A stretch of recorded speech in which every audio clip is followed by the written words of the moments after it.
첫 명절에 그랬어요. 시집, 친정, 저희는 다 서울 사는데 남편 친가, 외가가 다 대구 사시는데 남편이 외동이라 시부모님 모시고 같이 출발했어요. 연휴 4일 중 첫날 새벽에 출발해서 큰 집에 가서 요리하다가 저녁 먹고 잤어요. 새벽에 일어나서 차례 지내고 아침 먹고 정리하고 나니 선산에 가야 한다며 집에서 밥 먹으면 시간 걸리니까 가면서 점심 사 먹고 가는 게 좋겠다고 선심 쓰시듯 큰아버님이 얘기하시대요. 그렇게 점심 먹고 선산 갔다가 오후가 돼서 이제 서울 올라가야지 하는데 외가가 바로 코앞이니 잠깐 인사만 하고 올라가자더군요. 남편한테 조용히 인사만 드리고 바로 올라가는 거라고 했더니 알았다고 걱정 말라고 했어요. 가니까 저녁 먹고 가라 하시고 그러면서 술 꺼내오시고 그냥 한잔하고 자고 가라고 하시는데 어머님은 어머 그럴까? 차도 막힐 텐데 자고 일찍 일어나서 새벽에 출발하자 하시대요. 그래서 방에 들어가서 아빠한테 전화했어요.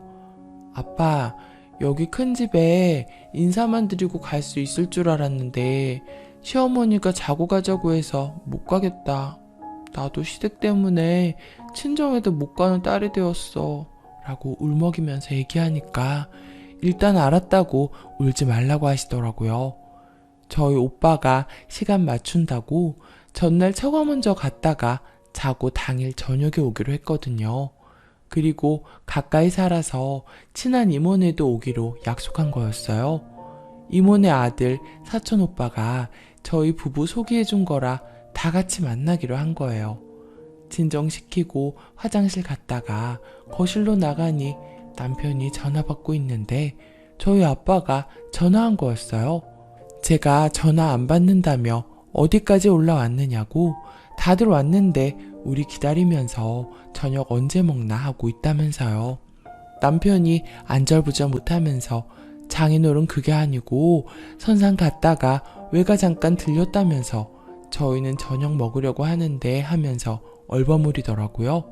그러니까 아빠가 우리 딸이 고아도 아니고 우리 식구들부터 응응이 사촌 오빠도 만나기로 했으면서 우리 집에 오기로 한 건 늦는다고 미리 연락해줄 가치도 없는 건가? 라며 말씀하시더라고요.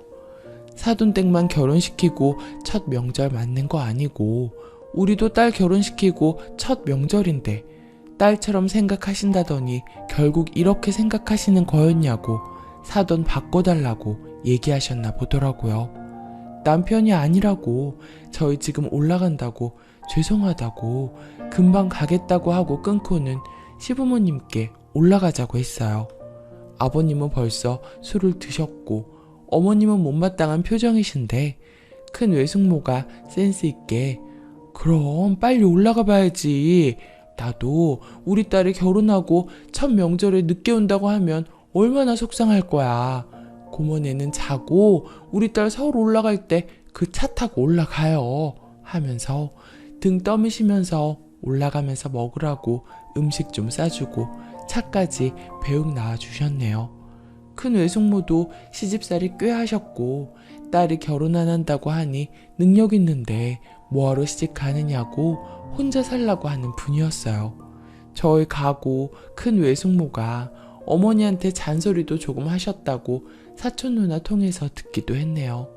그렇게 우리 집에 가서 남편도 아빠한테 잔소리 좀 들었고요. 결혼했으면 내 마누라는 내가 챙겨야 한다고 마누라 위치는 내가 하기에 달려있으니 잘하라고요. 그리고 고부 갈등은 남편이 만드는 거니까 중간에서 처신 잘해야지 결국 내가 편한 거라고도 얘기해 주셨다네요. 그 후로 남편도 각성하고 중간 정리 잘하고요. 남편이 중간에서 잘하니까 둘도 싸울 일이 없어요. 부부 문제가 아닌 시댁 때문에 싸우는 집이 정말 많거든요. 혹시 시어머니가 제 험담을 하더라도 남편이 감싸니까 그냥 내 아들이 머저리구나 하고 저한테 화살이 안 오더라고요. 그러니 시어머니한테도 어려운 며느리가 됐어요. 서로 적당히 거리 두며 만나서는 사이좋은 고부 사이로요. 남편이 항상 자기 인생에 가장 힘들었지만 잘했던 순간이라고 항상 얘기해요. 뭐든 처음이 중요해요. 결혼하고 첫 명절의 3일은 시외가에 가자고 한다면요. 주변에 보면 결혼해서 처음이니까 또 바로 얘기하기는 뭐해서 다음엔 안 그러겠지 하고 그렇게 하면요. 다음 명절에도 또 그러자 할 거예요. 싫다고 하면 저번엔 그렇게 했으면서 왜 그러냐 하고 그때도 싫었는데 말 못했다 하겠죠. 그럼 왜 그때 말을 안 하고 이제 와서 그러냐는 둥 나만 시댁 싫어하는 며느리가 되고 남편과 사이가 틀어지고 시어머니와도 틀어지겠죠. 결혼하고 처음이니까 거절도 못하고 잘 보이고 싶어하는 마음 잘 아는데요. 어떤 관계든 서로 잘 보여야지 시어머니 며느리가 조건 없는 상하관계일 수는 없어요. 처음이 관계 성립을 위해서 더 중요하니까 잘 생각하시길 바랄게요. 추가. 제가 한 게 아니라 아빠가 해결한 건데 본인이 했다고 하냐고 댓글이 있어서 추가해요. 큰 외삼촌께서 저녁 먹고 가라시니 남편이 쭈뼛쭈뼛하며 앉길래 안 가냐고 묻자 예의상 잠깐만 앉았다가 일어나자고 했어요. 그래서 앉았는데 한잔하자 하시고 남편 옆구리 찔렀는데 반응이 없어서 간다고 얘기하기 전에 화장실도 가고 기다리실 부모님 생각에 우선 전화했죠. 최대한 빨리 갈 테니까 조금만 기다려달라고요. 아빠는 가만히 생각해보니 제가 얘기하기보다 본인이 얘기하시는 게 모양새가 좋다고 생각하셔서 얼른 전화하셨다고 했어요. 저도 눈치 보며 참다가 터지기 직전이었어서 아빠랑 통화하다 화가 나서 울먹였네요. 아무튼 우리 친정에도 시댁에도 잘하는 며느리가 되자고요. 우리는 누군가의 소중한 딸이니까요. 댓글. 친정 아버지가 현명하시네요. 쓰니가 직접 나섰다면 버릇없다고 혼만 나고 유야무야 넘어갔을 겁니다. 남편도 처음이라 어물쩡하다가 눈앞에 자기 부모 뜻을 거스르기 싫어서 쓰니가 참기를 바라고 주저앉은 거였겠죠. 친정아버지가 시침 뚝하고 전화해서 바로 기강 잡힌 남편 보니 괜찮네요. 최소한 남편은 장인어른은 어렵게 생각하나 봐요. 현명한 친정아버지를 두신 것이 쓰니 복이네요. 두 번째 사연. 시어머니 때문에 동네 망신당했어요. 휴, 말 그대로입니다. 정말 부끄럽고 창피해서 요즘 집 밖에 나가기도 싫어요. 어떻게 하면 좋을지 조언 좀 부탁해요. 바로 이야기 시작할게요. 우리 시부모님은 법적으로 이혼하신 건 아니지만 같이 안 사신 지가 20년도 넘었습니다. 남편이 여동생이 있는데 아직 시집을 안 가서 시어머니는 딸 출가만 시키면 당장 이혼할 거라고 입버릇처럼 떠들고 다니셨어요. 연애 시절에는 두 분이 따로 사시게 된 이유가 아버님의 가정폭력 때문이라고 들었습니다. 아버님께서 때려서 어머님께서 남편이랑 시누이 데리고 도망치다시피 나와서 지금까지 혼자 키우셨다고 하더라고요. 남편은 불쌍한 우리 엄마를 입에 달고 살았어요. 저도 그 얘기만 듣고 어머님을 불쌍하다고 생각했었고요. 근데 우리 상견례 때 어머님 아버님께서 근 10년 만에 다시 만나셨다고 하시더군요. 근데 어머님께서 진짜 이렇게 표현하기 조금 그런데 정말 술집 싸구려 작부처럼 하고 나오셨어요. 몸에 쫙 달라붙고 가슴 완전히 파인 호피무늬 원피스에 그것도 길이는 무릎 10cm 이상 짧은 그리고 가죽 부츠 신고 머리는 완전 하늘 끝까지 뽕을 넣고 화장도 보라색 아이섀도우에 입술은 새빨갛게 그 전에는 연애할 때 여러 번 배웠지만 그냥 날씬하시고 꾸미는 거 좋아하시는구나 이렇게 생각할 정도였지 눈살 찌푸려질 정도는 아니었는데 그날은 정말 너무 깜짝 놀랐습니다. 근데 보니까 뭔가 중요한 모임이나 그런 자리에 나가실 때마다 저렇게 하고 나가시더라고요. 뭐 그것까진 그렇다 칠 수 있어요. 엄마도 사부인이 젊어 보이시더라 그냥 이렇게 한마디 하고 마셨고요. 물론 표정은 별로 안 좋으셨지만요. 원래 남편은 직장 때문에 따로 살고 어머님 집이랑 차로 한 40분 거리였는데 우리가 결혼하고 나서 어머님께서 아들 옆에 살고 싶다고 우리 동네로 이사를 오셨어요. 바로 옆 골목이라 걸어서 10분도 안 되는 거리입니다. 그리고 동네에 있는 식당에 홀서빙으로 취직을 하셨는데 거기가 식당이라기보다는 그냥 술집 같은 느낌? 낮에는 식당이지만 장사가 거의 안 되고 저녁에만 술 마시는 손님이 많습니다. 근데 손님들도 전보다 나이 많은 아저씨들이 주로 많아요. 어머님께서 거기 다니시면서 정말 하루도 술을 안 드시는 날이 없고 제가 퇴근길에 지나가면서 얼핏 보면 서빙은 안 하고 맨날 아저씨들이랑 앉아서 술 마시고 있으시더라고요. 그래서 제가 남편한테 어머님 일 안 하고 저렇게 앉아서 술 드시는데 주인이 뭐라고 안 하나? 했더니 거기 앉아서 술 마시는 아저씨 중에 한 명이 주인이라고 하더군요. 거기까지야 본인 사생활이니까 100번 양보해서 그럴 수 있다고 쳤어요. 어머님 본인 말로는 어머님께서 거기서 친구를 한 명 사귀셨다는데 이 아저씨랑 정말 밤낮 없이 팔짱 끼고 온 동네를 휘젓고 돌아다니십니다. 문제는 그 아저씨는 가정도 있는 사람이에요. 자식들이 뭐 고등학생 1명, 중학생 1명 이렇다는데 부인이 같이 안 사는 것 같았어요. 근데 그 식당이 동네에서도 길목에 있어서 크기는 작지만 이름만 대면 동네 사람들 다 아는 가게고 그 가게 앞을 안 지나다닐 수가 없습니다. 제가 결혼하고 이 동네로 와서 주변에 비슷한 나이 또래 아기 엄마들이나 새댁들하고 몇 명 친해졌는데 언젠가부터 자꾸 그 사람들이 어제 너희 어머님 어떤 아저씨랑 팔짱 끼고 가시더라? 어떤 아저씨랑 노래방에서 나오시더라? 이런 얘기가 계속 들어옵니다. 결정적으로 얼마 전에 신랑하고 동네 친구 부부하고 야식 사 먹으러 집 앞에 잠깐 나갔는데 어머님께서 정말 만취가 되셔서 갈지자로 걸으면서 어떤 아저씨 품에 완전히 안기다시피 하고는 질질 끌려가고 있었어요. 엄청나게 큰 목소리로 자기야 우리 자기 어쩌고 저쩌고 하면서요.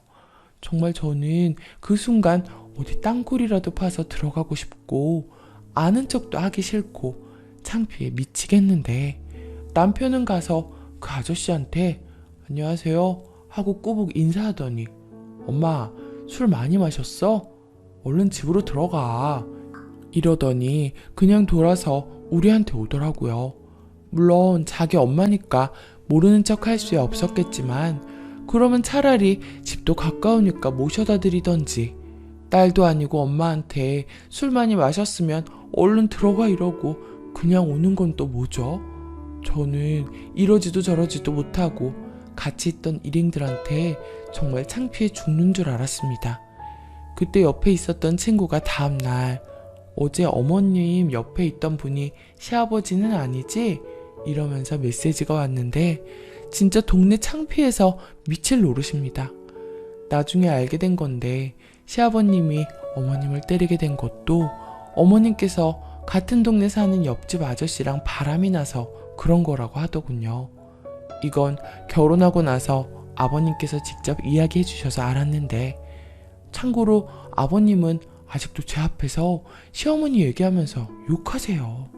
아무튼 남편한테 말했더니 사실이라고 그러면서도 무조건 때린 아빠가 잘못한 거라고 엄마 불쌍하다고 그렇게만 얘기합니다. 그래서 요즘에 어머님께서 이 동네 오셔서 자꾸 아저씨들이랑 어울려 다니면서 술 드시고 자꾸 내 귀에 말이 들어온다 했더니 그런 말을 왜 신경 쓰냐면서 엄마 인생이니까 상관하지 말라고 하더군요. 아니 저도 당연히 상관하기 싫죠. 근데 그렇게 본인 인생 살고 싶으면 그냥 다른 동네에서 하시면 안 되나요? 왜 꼭 결혼한 아들 옆에 와서 그래야 하는지. 이 일로 남편하고 몇 번 싸웠는데 시누이가 그걸 알게 됐어요. 시누이는 서울에서 직장 다니면서 혼자 자취하기 때문에 어머님 집에는 1, 2주에 한 번씩 주말에 옵니다. 시누이도 어머님의 그런 행실을 싫어는 하지만 어쨌든 본인 눈에 보이는 게 아니고 어머님께서 시누이 오실 때는 술도 전혀 안 드시고 온종일 집에서 시누이 먹고 싶다는 거 만들어주고 온갖 뒤치다거리 다 해주시거든요.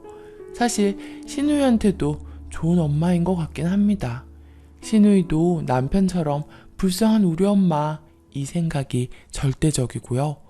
아무튼 제가 어머님 때문에 남편이랑 싸웠다는 걸 알고 눈에 쌍심지를 켜고 나한테 지랄을 하는 겁니다.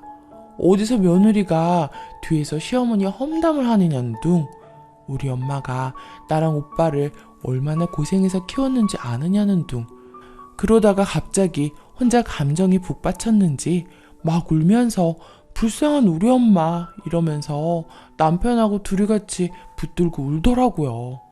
저 진짜 어안이 벙벙. 지금 저랑 장난치나요? 어느 장단에 맞춰야 하는 거냐고요. 근데 또 둘이 그러고 우니까 저도 찡하기도 하고 두 남배 불쌍하기도 하고 어머님께 죄송하기도 하고 그랬네요. 그래서 그때는 그냥 제가 미안하다고 하고 넘어갔는데 그 뒤로도 어머님은 매일같이 술에 남자에 고스톱에 빠져서 빠져나오실 기미가 안 보이세요. 밤 11시고 12시고 아저씨들이랑 우리 집에 쳐들어와서 술상을 봐오라고 하지를 않나. 노래방에서 실컷 놀고 남편한테 전화해서 노래방 돈 좀 내달라고 하지를 않나. 진짜 돌아버릴 지경입니다. 사실 경제적으로는 어머님께서 전혀 우리한테 기대거나 하는 건 없으세요. 본인이 벌어서 알아서 해결하시고요. 근데 남편은 그걸 되게 죄송스러워 하면서 우리가 엄마한테 생활비도 못 드리는데 외로우신 마음에 친구 사귀는 것까지 왜 뭐라고 하냐고 얘기하더라고요. 경제적으로 우리한테 무슨 손해를 끼치거나 하는 건 아니지만 저게 정상적인 시어머니인가요? 창피해하는 내가 이상한 건가요? 내가 도저히 못 견뎌서 나중에 아기 생기면 친정 옆으로 이사를 할까 한다고 살짝 말씀드렸더니 당연히 본인도 그 동네로 이사를 오는 것처럼 얘기하시면서 여기 식당 일이 재밌고 좋은데 아쉽지만 어쩌겠니? 이렇게 얘기하시네요. 이게 제가 과민 반응하는 건가요? 시누이는 나를 아직도 천하에 죽일 며느리로 보고 있어요. 그 일 뒤로 나한테 눈 한 번은 곱게 안 뜨더군요. 아니, 도대체 누가 비정상인 건가요? 후기. 많은 분들의 조언에 고민했던 내용들이 좀 정리가 되는 것 같아요. 남편하고 이 문제 가지고 다시 한번 이야기하게 되었고 싸움 끝에 친정 쪽으로 이사 가기로 했습니다. 말 번복할까봐 이미 집부터 내놓았고요. 이혼 이야기까지 하면서 결정을 하고 했더니 이사에 힘을 실어주네요. 시어머니도 우리가 가면 따라가신다는 둥 했지만 막상 다니시는 직장도 있고 친구들도 있으니 안 가시겠다고 하는 입장이고요. 그리고 신우 때문에 더 일이 커졌는데 앞으로 신우하고는 마주치지 않게 해달라고 했어요. 그래야 제가 살 것 같아서요. 시어머니하고는 가끔씩 뵙고 남편이 자주 찾아뵙겠지요. 거리를 둬야지 저도 숨통이 트일 것 같아요. 얼른 이사갈 집 구해야겠어요. 의견 모두 감사했습니다. 댓글. 이래서 결혼할 때 집구석을 잘 봐야 되는 거예요. 아버지가 어머니 폭행해서 어머니가 집 나왔다. 여기서 이미 결혼을 파토냈어야 했고 그것 때문에 자기 어머니를 끔찍하게 여긴다. 여기서 두 번째 기회가 있었고 상견례 때 옷차림 천박하게 하고 나왔다.